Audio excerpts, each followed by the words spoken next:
del doctor Manuel Bermúdez Tapia, viene de Lima, Perú, es profesor en la Universidad Privada San Juan Bautista, doctor en Derecho por la Pontificia Universidad Católica de Argentina, licenciatura en Educación por la Pontificia Universidad Católica del Perú, doctorado en Ciencias Sociales por la Universidad Nacional de San Marcos, maestría en Derecho Constitucional por la Pontificia Universidad Católica del Perú, experiencia en la administración pública en los 3 poderes del Estado, coordinador parlamentario en el Congreso de la República, asesor en ministerios y organismos públicos del Ejecutivo y funcionario y asesor en entidades del sistema de impartición de justicia, docente universitario a nivel de posgrado en diferentes universidades.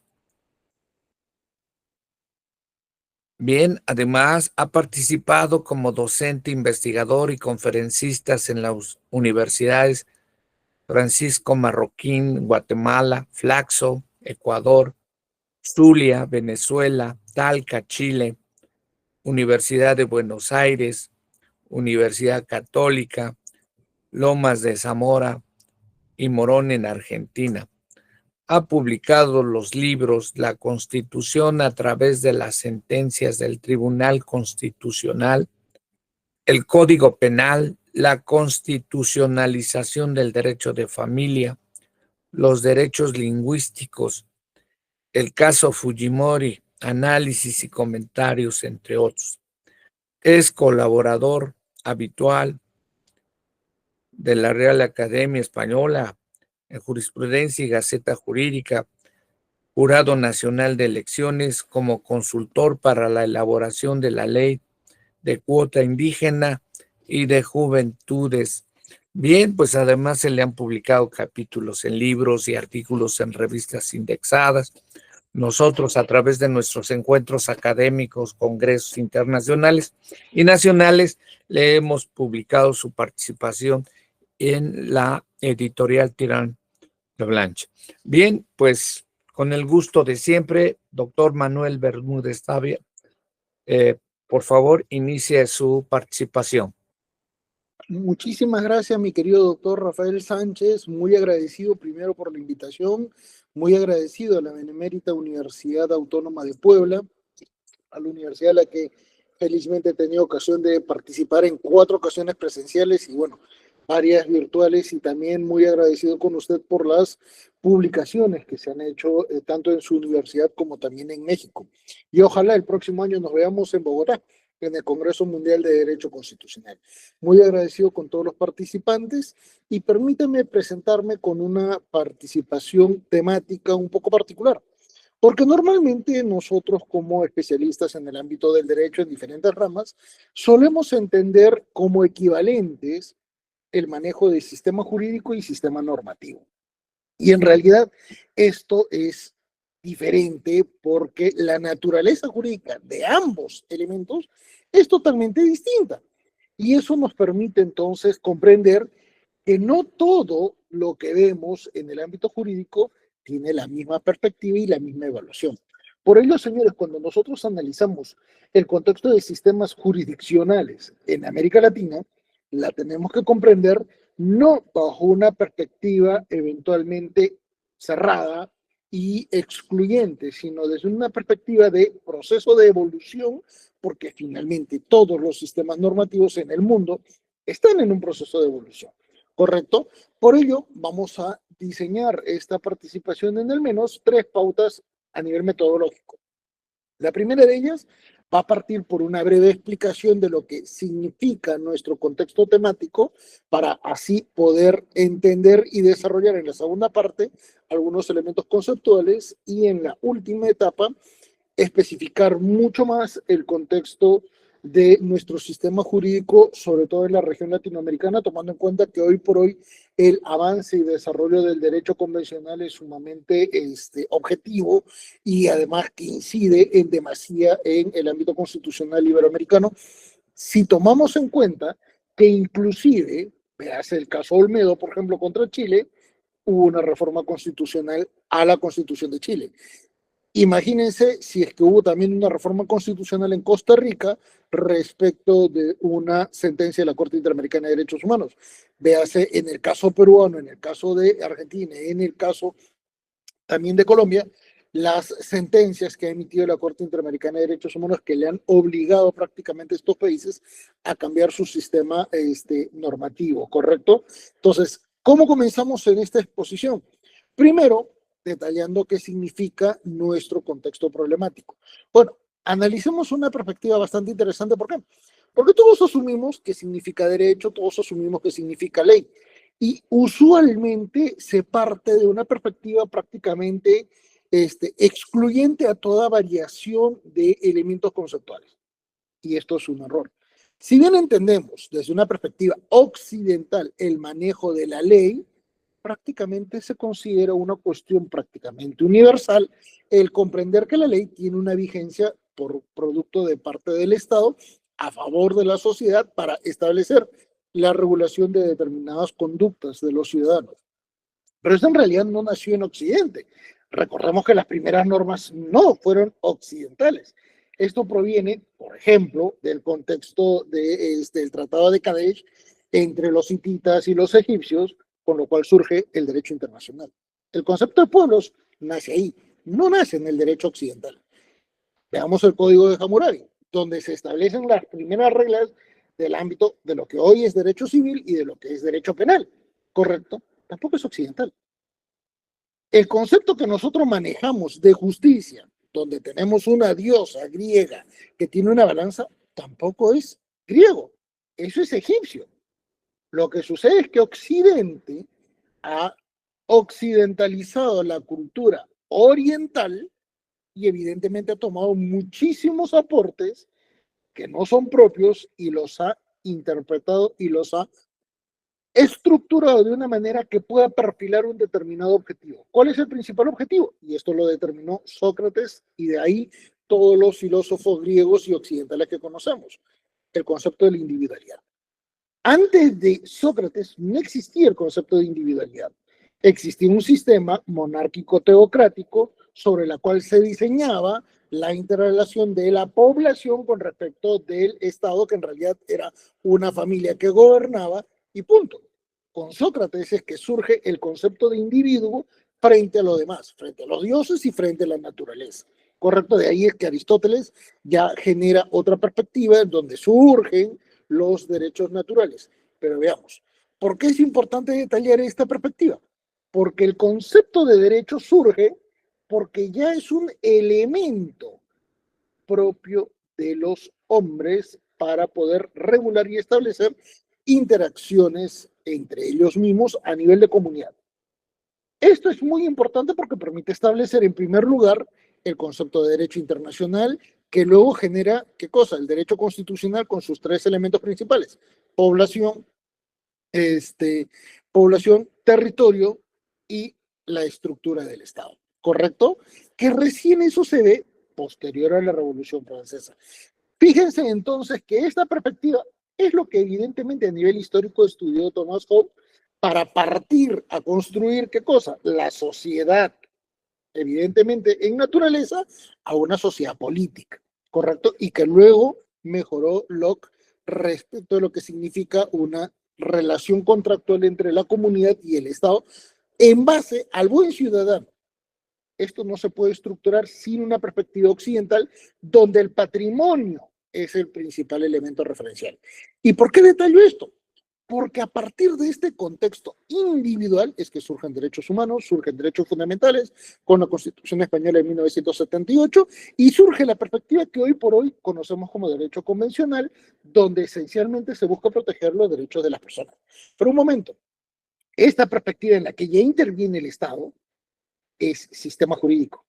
Y el sistema jurídico no nace de la nada, nace de dos elementos preliminares que se denomina sistema normativo.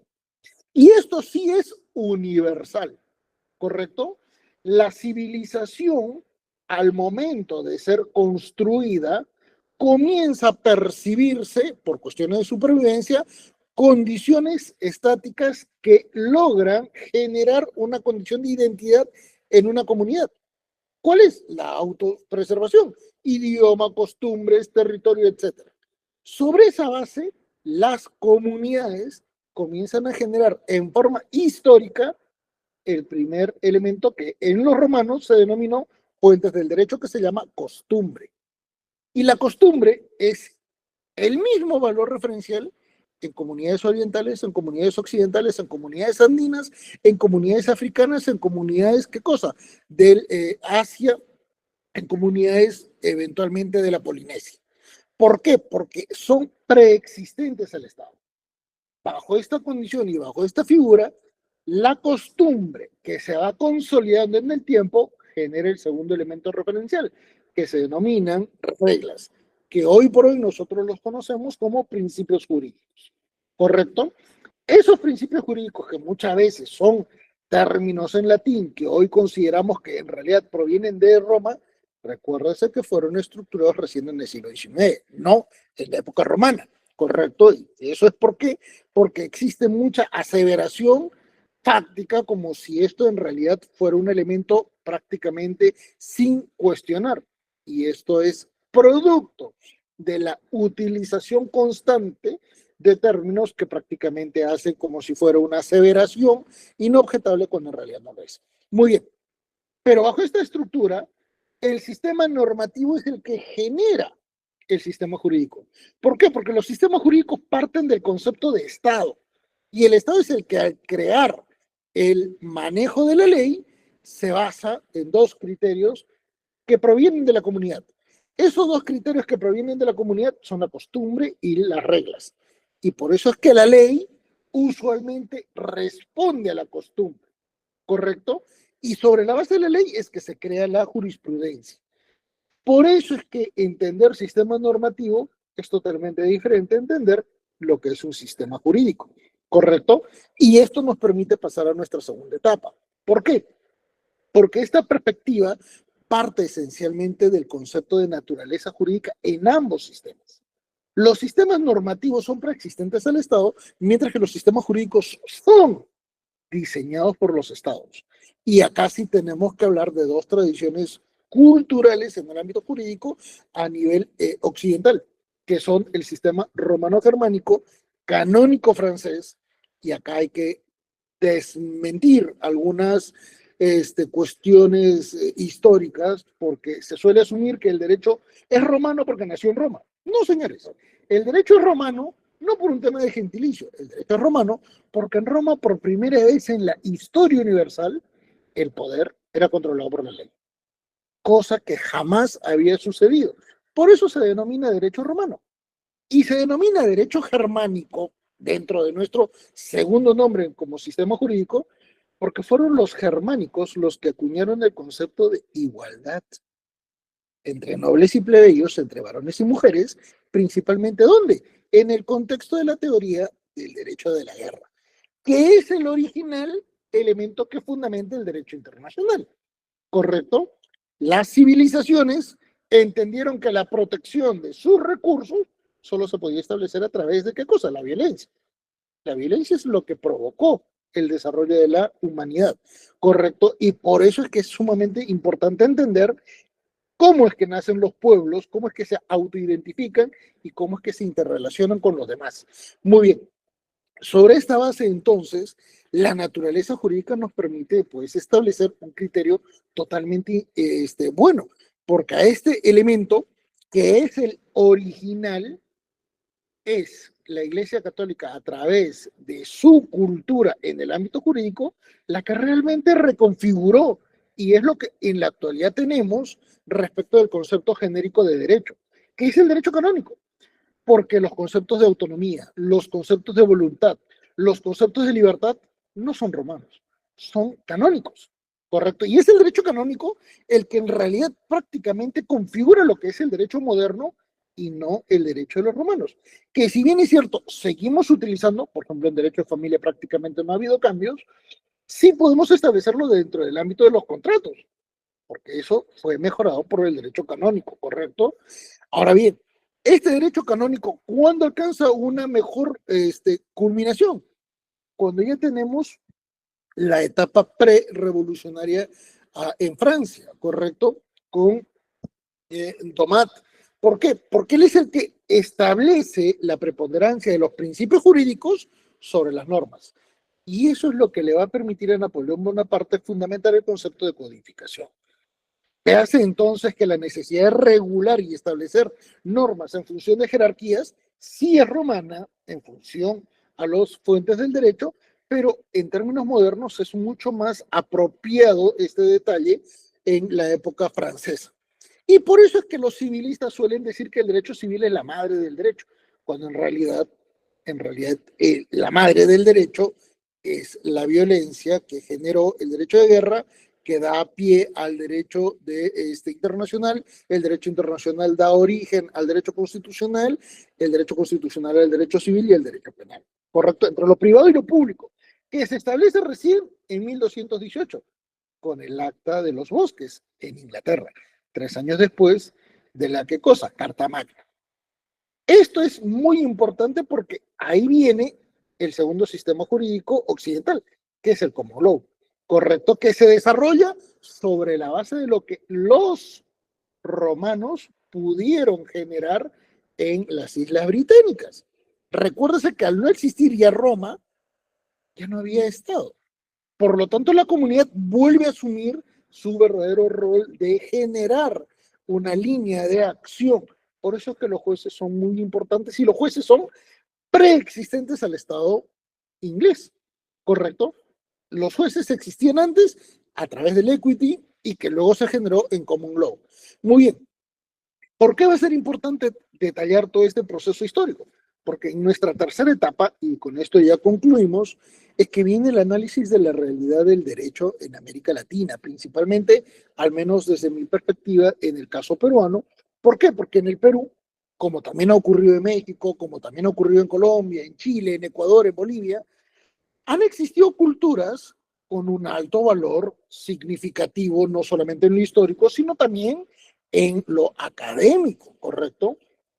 Los Andes es cuna de las grandes civilizaciones, ¿correcto? Y esto implica que muchas veces en la actualidad se hable de que los pueblos indígenas conocían la ley. No, en realidad no. La ley es un concepto occidental. Lo que existía en el mundo andino y también en Mesoamérica era un sistema normativo, un sistema basado en costumbres. No existía una regulación formal de parte del Estado, ¿correcto? Y en Perú se asume mucho el contexto de pluralismo como en la mayor parte de América Latina. ¿Por qué? Porque se han interrelacionado estos valores. Pero no son los únicos valores que se han interrelacionado. Recuérdese en este contexto que también tenemos una interacción entre el derecho romano-germánico con el common law. Les doy un ejemplo. En el ámbito procesal penal, el sistema adversarial es típicamente anglosajón, donde se basa en el concepto de manejo de costos y manejo de proyecciones.